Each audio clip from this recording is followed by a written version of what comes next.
이 이야기는 실화를 바탕으로 재구성한 드라마입니다. 모든 이름은 가명이며 우리는 이 아픔을 잊지 않고 기억해야 합니다. 우리가 잊지 말아야 할 이야기, 다시는 반복되어서는 안 될 교훈을 담았습니다. 저는 안산에서 아침을 맞았고 가방을 메고 버스에 올랐어요. 민수는 옆자리에 앉아 사진을 찍었고 박 선생님은 명단을 다시 확인했습니다. 정류장에는 부모님들이 서 있었고 손을 흔들며 안전을 당부했죠. 항구로 가는 도로에 햇살이 번졌습니다. 배에 오르는 길목은 분주했지만 공기는 가벼웠습니다. 저는 바닷바람을 들이마시며 수학여행이 드디어 시작됐다고 실감했어요. 출항 안내가 들리고 선실로 향하는 통로에 비상구 표지와 구명조끼 보관함이 보였죠. 자리마다 짐을 정리했고 일정표를 다시 펼쳐보며 제주에서의 첫 코스를 이야기로 떠올렸습니다. 평범한 하루가 특별해지는 순간이라 믿었고 모두가 설렘으로 웃었죠. 이름은 모두 가명입니다. 휴대전화에는 부모님의 안부 문자가 도착했고 저는 잘 다녀오겠다고 답했습니다. 친구들은 매점 간식을 나눴고 서로 사진을 확인하며 손짓했어요. 출항 전 안전방송이 나왔고 착용법 그림이 벽에 있었죠. 그때까지 모든 것은 평온했고 저는 이 여행이 기억에 남을 거라 생각했습니다. 저는 선실 창가에 앉아 잔잔한 물결을 내려다봤어요. 민수는 복도에서 셀프 타이머를 맞추고 저는 손으로 V 표시를 만들었습니다. 박 선생님은 통로를 지나며 안전을 다시 언급했고 소지품을 정리하라고 안내했죠. 매점에서 산 음료와 빵을 친구들과 나눴고 일정표에는 섭지코지와 기념관 방문이 적혀 있었습니다. 바람은 고르고 배는 규칙적으로 흔들렸습니다. 갑판 위에서는 구명정과 난간이 햇빛에 반짝였고 안내 표시는 분명했어요. 저는 사진을 더 찍고 가볍게 스트레칭을 했죠. 이 모든 평온 속에 보이지 않는 위험이 가까워지고 있었지만 그때는 아무도 알지 못했습니다. 통로 끝에서는 승무원이 점검을 했고 저는 구명조끼 보관함 위치를 다시 눈으로 익혔고 비상등을 봤어요. 친구들은 사진을 모아 앨범을 만들 계획이었고 저는 하루가 길 것 같다고 생각했죠. 바다 냄새가 옷깃에 스며들었고 저는 일기장에 몇 줄을 적었습니다. 시간은 느리게 흘렀죠. 저는 선실벽이 왼쪽으로 기울어지는 느낌을 처음엔 흔들림으로만 생각했어요.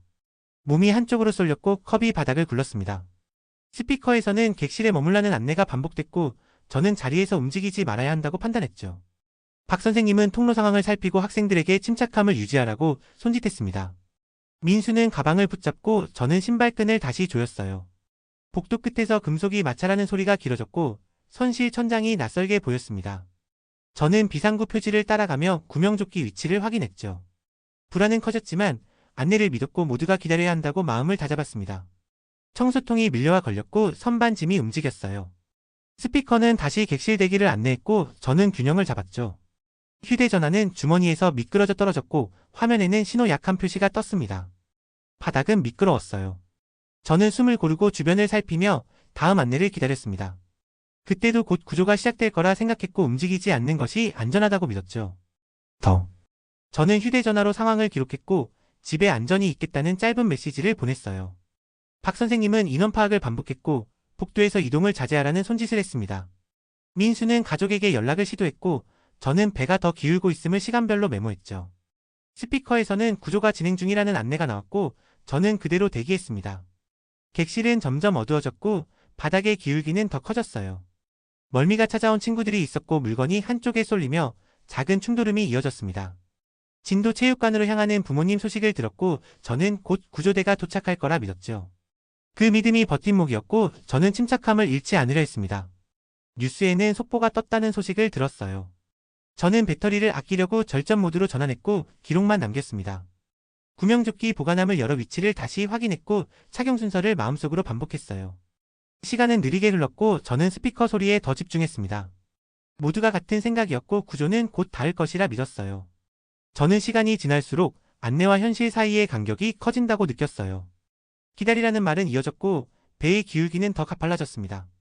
선실문을 열면 복도 끝이 위로 보였고 발을 딛기 어려웠죠. 무전과 발소리가 스쳤고 구체적 대피 지시는 들리지 않았습니다. 나중에 일부 선원이 먼저 탈출했다는 사실을 알았고 저는 그때의 침묵을 떠올렸어요. 진도 체육관에 모인 부모님은 생사 확인을 기다렸고 시간표는 끝없이 밀렸습니다. 저는 구조 지연이 현실임을 받아들였고 손에 진 기록이 떨렸죠. 스피커는 같은 문장만 반복됐고 저는 곱씹었어요. 비상전등만 남은 객실의 그림자가 길어졌고 물건이 벽으로 몰렸습니다. 배터리는 줄었고 신호는 약했고 화면 밝기를 낮췄죠. 문틈으로 찬 공기가 스며들었고 금속 소리가 길게 이어졌습니다. 체육관에서 명단 게시와 확인 절차가 있었다는 사실을 뒤늦게 알았습니다. 저는 이름이 불리길 바라며 기록을 정리했고 마음은 굳었어요. 저는 배가 기울며 수평이 사라진 순간을 기억합니다. 실내가 한쪽으로 몰렸고 발 디딜 곳은 점점 좁아졌어요. 이후의 시간은 단절처럼 끊겼고 바다는 배를 삼켰습니다. 텔레비전과 휴대전화 화면으로 참사가 중계됐고 전국은 충격에 잠겼죠. 진도 체육관에서는 이름을 확인하는 절차가 이어졌고 가족들은 밤새 대기했습니다. 우열과 침묵이 번갈아 이어졌고 저는 왜 아무도 제때 구하지 못했는지 묻습니다. 그 질문은 나라 전체를 흔들었고 기록과 조사로 이어졌어요. 화면 구석에 특보 자막과 현장 화면이 교차했어요. 저는 바뀌는 구조 소식을 보며 손에 진 기록을 다시 펼쳤습니다. 체육관 벽에는 안내문이 붙었고 바닥에는 담요와 생수가 놓였죠. 의료진과 자원봉사자가 움직였고 창구가 열렸어요. 저는 이름이 적힌 종이를 보며 현실이라는 단어를 수없이 되뇌었어요. 그날 이후 한국 사회는 책임과 절차를 되물었고 제 기억은 그 질문 옆에 머물렀습니다. 저는 이후의 시간을 기억으로 살아갑니다. 도시는 노란 리본으로 물들었고 거리마다 추모의 공간이 자리했어요. 사진과 편지와 이름이 놓였고 사람들은 발걸음을 멈추고 고개를 숙였죠.